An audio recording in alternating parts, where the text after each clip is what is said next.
Hi అండి, welcome to my channel Sushila creations. So ఈరోజైతే 2 రకాల పచ్చళ్ళు చూపించడానికి మీ ముందుకు వచ్చేసానండి. ఇప్పుడు ఈ సీజన్లో ఎండాకాలం వచ్చింది కదా, పచ్చళ్ళ హవా అయితే నడుస్తుందనమాట. నేను చూపించే ఆ పచ్చడి ఏంటి, ఇప్పుడు ఈ ముక్కల పచ్చడి చూపించే దేంతో చేశాను ఏంటి, ఈ 2 పూర్తిగా చూపిస్తానండి. వీడియో అయితే ఎక్కడ స్కిప్ చేయకుండా అయితే చూడండి, మొత్తం అర్థమైద్ది. రొటీన్గా కాకుండా ఇలా కూడా పచ్చళ్ళు చేసుకుని ఒక 10 రోజులు 15 రోజులు నిల్వ ఉండేట్టు చేసుకోవచ్చు. ఈ సీజన్లోనే కాదు, ఏ సీజన్లో అయినా చేసుకోవచ్చు, దేంతో అయినా చేసుకోవచ్చు. అందుకని మీకు ఫుల్గా అర్థమయ్యేటట్టు వివరంగా అయితే చెప్తాను. వీడియో అయితే స్కిప్ చేయకండి. ఫస్ట్ చూపించిన తురుము పచ్చడి, ఆ తురుము అయితే మ్యాంగోతో కాదండి, క్యారెట్ అయితే చక్కగా కడిగి తుడుచుకున్నాను. దాన్ని మంచిగా తుడుచుకుని మళ్ళీ ఇంకొకసారి తుడుచుకొని ఆరబెట్టుకుని తడి లేకుండా ఉంచుకుని పైన చెక్కు అయితే నీట్గా తీసేయండి. చెక్కు తీసేసాక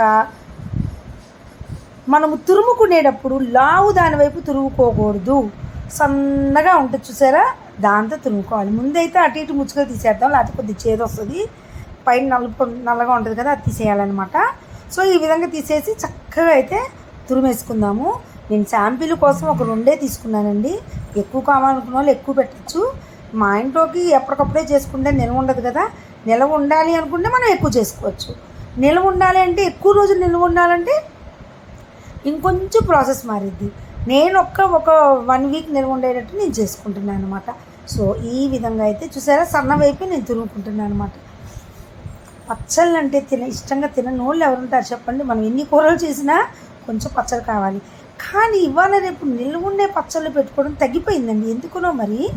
ఈ కల్తీ ఫుడ్ వల్ల ఏమో ఏది టేస్ట్లు మారిపోతున్నాయి. ఒకప్పుడు ఎంత టేస్ట్ ఉండేది, ఇప్పుడు అంత ఉండట్లేదు.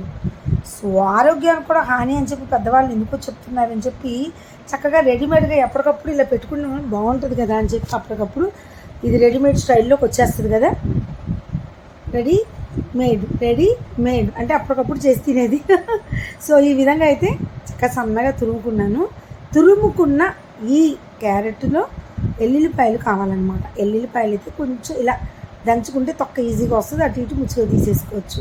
తొక్క తీసుకుంటూ కూర్చుంటే లేట్ అయింది కదా, సో ఇలా దంచుకుంటే కూడా మంచిది, బాగుంటుంది టేస్ట్. అందుకని లైట్గా జస్ట్ ఇలా దంచుకుని ఒక పళ్ళెంలో తీసేసుకుంటున్నాను.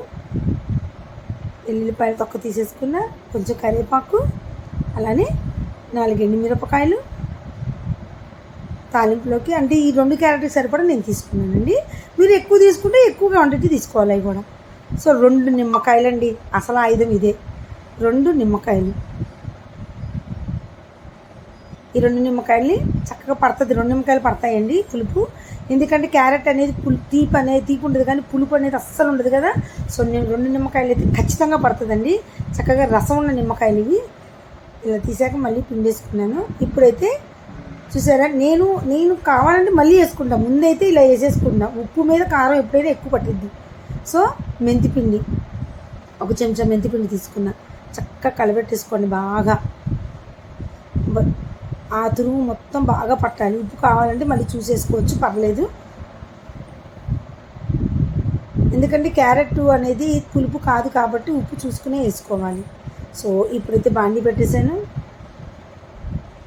చూసారా, ఆయిల్ కూడా అంతే, అంతకంటే ఎక్కువ వేయకూడదు. నిల్వ ఉండాలి అనుకోండి, ఈసారి చూపిస్తానండి. నిల్వ ఉండాలి ఇంకా 1 నెల అయినా అంటే 2 నెలలైనా ఉండాలి అంటే అది ఎలానో మళ్ళీ చూపిస్తాను నేను. సో ఇప్పుడైతే తాలింపు నూనె అయితే కాగుతుంది. ఈ నూనెలో నేను ఎటువంటి చాయ్ మినపప్పు, పచ్చెనపప్పు అవి అయితే ఏమి వేయట్లేదు, చూస్తున్నారు కదా. ఆవాలు, అలానే జీలకర్ర, మెంతిపిండి వేసాను, అలానే కొంచెం మెంతులు కూడా వేస్తాను అనమాట. అలానే ఇప్పుడు రెడీ చేసి పెట్టుకున్నవన్నీ వేసేసాను. ఎండుమిరపకాయలు, కరివేపాకు, వెల్లుల్లిపాయలు ఇవన్నీ కూడా వేసుకొని చక్కగా యాగనియాలి. మంచిగా వేగితే బాగుంటుంది, లేకపోతే పచ్చిగా ఉంటుంది అనమాట. ఎప్పుడైనా ఈ విధంగా చక్కగా వేగున్నాక చక్కగా ఇంగు వేయండి. ఇంగు మాత్రం మాడకుండా ఉండేట్టు చూసుకోండి. వేయంగానే ముందైతే నేను స్టవ్ ఆఫ్ చేసేసుకుంటాను. ఎప్పుడైనా కొంచెం ఎల్లుల్లిపాయలు ఆగాలి, ఆఫ్ చేసేసుకున్నాను. ఇప్పుడు ఇందులో వేసేసుకున్నా. మంచి వాసన అండి. ఈ ఇంగువ ఎల్లుల్లిపాయ ఉంటుంది చూసావా, భలే వాసన వస్తుందండి. అంతేనండి, ఒక 1 అవర్ వరకు దాన్ని వదిలేయండి కలిపేసి. అన్నంలో పెట్టుకునేప్పుడు మళ్ళీ కలపండి. అస్సలు ఉంటుందండి. అవి వచ్చిన వాళ్ళకి ఎవరికైనా గెస్టులు పెడితే మామిడికాయ తురుము పచ్చడి అని అనుకుంటారు. మీరు నమ్మండి నమ్మకండి, అలానే ఉంటుంది. మామిడికాయల సీజన్లోనే పెట్టుకోవాలి, లేదు ఎప్పుడైనా పెట్టుకునే పచ్చడి ఇది. నిమ్మకాయలు ఎప్పుడైనా వస్తాయి కాబట్టి. సో నెక్స్ట్ మామిడికాయ ముక్కల పచ్చడి. మామిడికాయ ముక్కల పచ్చడి కూడా ఇది స్పెషల్ అండి నేను చేసేది. అంటే ఎప్పుడు చేసినట్టు మెంతిపిండి, ఆవపిండి, పెసరపిండి ఇవేమీ, నువ్వుల పిండి ఇవేమీ కాదండి. నేను చేసే పచ్చడి ఏంటంటే ఇది ముందైతే చక్కగా చెక్కు తీసేసుకున్నాను. భలే ఉందండి కాయ మాత్రం. చక్కగా చిన్న చిన్న మనకి ఏ సైజు కావాలంటే ఆ సైజు కింద ముక్కలు అయితే కోసేసుకోవాలి. ఈ పక్కకి తీసేసుకుని ఒకసారి చేతులుచుకుని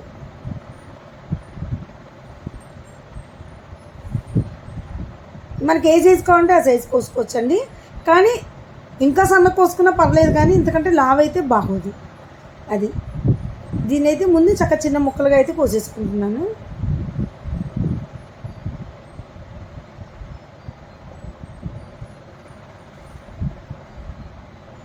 పుల్లగా బాగుందండి మామిడికాయ మాత్రం, మంచి పులుపు ఉంది, బాగుంది, వెరీ నైస్.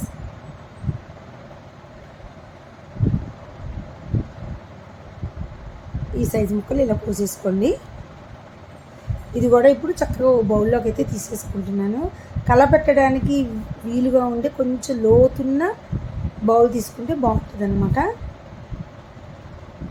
సో ఇప్పుడు చూడండి, డైరెక్ట్గా నేను ఉప్పు కారం వేయట్లేదు. దీని పేరేంటి అనేది లాస్ట్లో చెప్తానండి. ఇప్పుడైతే ఎండుమిరపకాయలు వేసుకుని వేయించుకుందాము. కారం బట్టి ఎండుమిరపకాయలు తీసుకోండి. ఇవి బాగా కారం ఉన్నాయన్నమాట, అందుకని నేను 2 తీస్తే మళ్ళీ వేసిన దాన్ని. ఇప్పుడు ఎటువంటి మినపప్పులు, నువ్వుపప్పులు, పెసరపప్పు ఏమైనా ఓన్లీ ఇవి వేగుతున్నప్పుడు నేనేమేస్తున్నానంటే 2 చెంచాలు మెంతులు వేస్తున్నా. దీన్ని మామిడికాయ మెంతి బద్దలు అంటారు. మామిడికాయ మెంతి బద్దలు దీని పేరు. బాగుంటుంది, ఇది కూడా డిఫరెంట్ టేస్ట్. ఎప్పుడైనా ట్రై చేశారా? చేయండి, బాగుంటుంది. మీకు అసలు ఇంత కూడా చేయదనిపించదు. మామిడికాయ మంచి పులుపు ఉంది కదా, ఇదైతే చక్కగా వేయించుకున్నాం. మరీ మాడగొట్టకండి, టేస్ట్ కూడా మారిపోద్ది. ఏదైనా మన దగ్గరుండి చేసుకుని ఏది మాడకుండా చేసుకుంటేనే బాగుంటుంది అనమాట.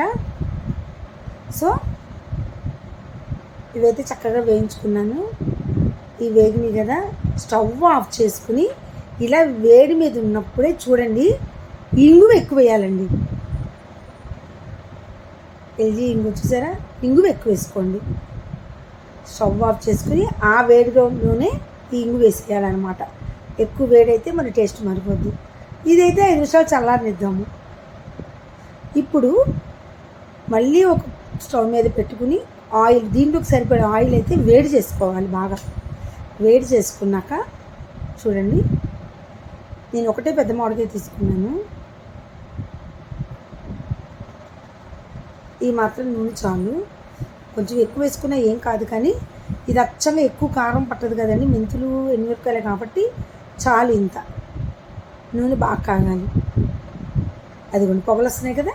ఇప్పుడు స్టవ్ ఆఫ్ చేసేసుకుని అది కూడా చల్లారనివ్వాలి. ఇప్పుడైతే ఈ చల్లారిపోయింది కదా, ఇదైతే చక్కగా మిక్సీ జార్లోకి అయితే వేసేస్తున్నాను నేను. ఎక్కడ ఏది తడి లేకుండా చూసుకోండి చాలు. ఇది కూడా చక్కగా 20 days నిల్వ ఉంటుందండి. మామిడికాయ మెంతి బద్దలు చాలా బాగుంటుందండి. ఉప్పు కూడా ఇందులో కొంచెం వేసేసుకుంటున్నాను. ఎంత కావాలో అంత చూసేసుకుంటా. మళ్ళీ కలిపేటప్పుడు కావాలంటే ఇంకో చెంచా టేస్ట్ చూసుకుని వేసుకుంటా. ఈలోపు మా వారు అయితే పిలిచారు, కొంచెం చాయ్ కావాలని, అందుకని ఒకసారి టీ అయితే వడపోస్తున్నాను. సరే ఎలాగైనా అడుగుతున్నారు కదా అని నేను కూడా పెట్టేసుకుని టీ తాగుతున్నాను.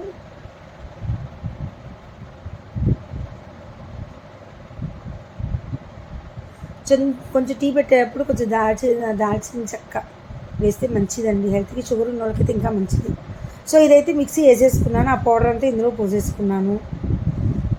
తక్కువైంది అని అనుకోవద్దు. ఒకవేళ తక్కువైతే ఎక్కువ చేసుకుని పక్కన నిల్వ ఉంచుకోవచ్చండి ఈ పౌడరు. ఇప్పుడు ఆ చల్లారి పెట్టుకున్న దాన్ని ఇందులో పోసుకుని కలబెట్టేసుకుని, వా ఎంత స్మెల్ అంటే, ప్రతిదీ స్మెల్ అంటే ఏంటి అనుకోకండి. మీరు కనుక చేసేటప్పుడు ఆ స్మెల్ రాకపోతే సుశీల్ గారు మీరు చెప్పింది అబద్ధం అనండి. బాగా కలిపెట్టేసుకోండి. మామిడికాయ మెంతి బద్దలు అంటారు దీన్ని. దీన్నైతే ఇప్పుడు 1 అవర్ మూత పెట్టేసుకున్నాము.